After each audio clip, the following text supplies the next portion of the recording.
मध्य प्रदेश के मुख्यमंत्री शिवराज सिंह चौहान ने राज्य में गौ कैबिनेट बनाने का ऐलान किया है, जो राज्य में गौ संरक्षण की दिशा में काम करेगा। इस कैबिनेट के तहत 7 विभाग शामिल किए जाएंगे। गौ कैबिनेट की पहली बैठक गोपाष्टमी के दिन यानी 22 नवंबर को दोपहर 12 बजे देश के पहले गौ अभ्यारण्य आगरमालवा में होगी। लेकिन बड़ा सवाल यही है, क्या सरकार को वाकई इसकी जरूरत है? 2018 विधानसभा चुनाव में बीजेपी के घोषणा पत्र में गौ मंत्रालय बनाने का वायदा था। अब गौ कैबिनेट बनाकर सरकार का दावा है गौ संरक्षण के लिए मिशन मोड में काम होगा। गौ संरक्षण के फैसले एक रूप में होंगे। गौमांस पर रोक, गौशालाओं के लिए नियम बेहतर करने के लिए क्रियान्वयन हो सकेगा। 3 हमारी सुखदाता गीता गंगा गौ माता। भारतीय जनता पार्टी भारतीय संस्कृति की पोषक है और इसलिए हम जो भी काम करते हैं भारतीय संस्कृति की रक्षा के लिए, गौ के लिए, गीता के लिए, गंगा के लिए, वो चुनाव में ध्यान में रख के नहीं करते। प्रदेश में गोधन संरक्षण एवं संवर्धन के लिए माननीय मुख्यमंत्री शिवराज सिंह चौहान जी ने गौ कैबिनेट का गठन का निर्णय लिया है, जो स्वागत योग्य कदम है।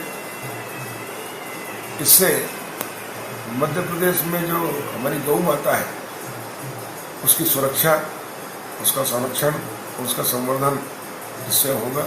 और हमारी पहली प्राथमिकता सरकार की कि हम गौ माता की रक्षा करें, और इसलिए पहले भी माननीय मुख्यमंत्री जी के नेतृत्व में मध्य प्रदेश में गौ हत्या पर हमने रोक लगाई और कठोर कानून बनाया। सरकार की प्राथमिकताओं में गौवंश है, अच्छी बात है। वैसे उपचुनाव के वक्त मुख्यमंत्री 3088 करोड़ रुपए के ऐलान कर चुके हैं। ऐसे वक्त में जब सरकार वित्तीय परेशानी से जूझ रही है, जब बजट का आकार लगभग 28,000 करोड़ रुपए घटाया गया, शिवराज सरकार ने अपने 7 महीने के कार्यकाल में 10वीं बार कर्ज लिया। जनवरी से अब तक सरकार पर 22,000 करोड़ रुपए का कर्ज बढ़ा है। 1 अप्रैल से 31 अक्टूबर तक 20,000 से ज्यादा अधिकारी कर्मचारी रिटायर हो चुके हैं, लेकिन अब तक उनकी पेंशन शुरू नहीं हो पाई है। भोपाल गैस हादसे के शिकार 5,000 से ज्यादा महिलाओं की विधवा पेंशन दिसंबर 2019 से बंद है। गौ माता बड़ी चमत्कारी हैं, बड़ी सद्बुद्धि दे दी है इनको। आगर की बात करते हैं, आगर में बड़ी भारी गौशाला का निर्माण किया था और सैकड़ों गाय वहाँ पे पिछले समय में जब इनकी सरकार थी कीचड़ में धंस गई। न उनके पानी की व्यवस्था थी, न चारे की व्यवस्था थी।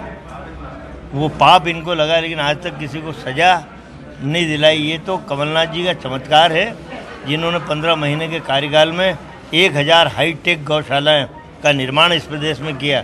शिवराज की सरकार थी 15 साल, उसमें गौ माता के कत्ल खाने ज़्यादा बने थे, गौशालाएं नहीं खुली थी। एक और बात जो हमने आपको पहले भी बताई थी, गाय प्रेमी सरकार ने लगभग 1300 गौशालाओं में रहने वाली 1,80,000 गायों के लिए मात्र 11 करोड़ रुपए के बजट का आवंटन किया है, यानी प्रति गाय लगभग ₹1.60, जबकि ये रकम पहले प्रति गाय 20 रुपए थी। हाल ही में हुए उपचुनाव के दौरान पूर्व मुख्यमंत्री कमलनाथ कहते थे कि मध्य प्रदेश भ्रष्टाचार, महिलाओं के प्रति अपराध और बेरोजगारी, कुपोषण जैसे मामलों में नंबर 1 पर है। मुख्यमंत्री शिवराज सिंह चौहान जब विपक्ष में थे, कमोबेश वो भी यही कहते थे। हालांकि जब सत्ता में आए हैं तो प्राथमिकताएं बदल गई हैं।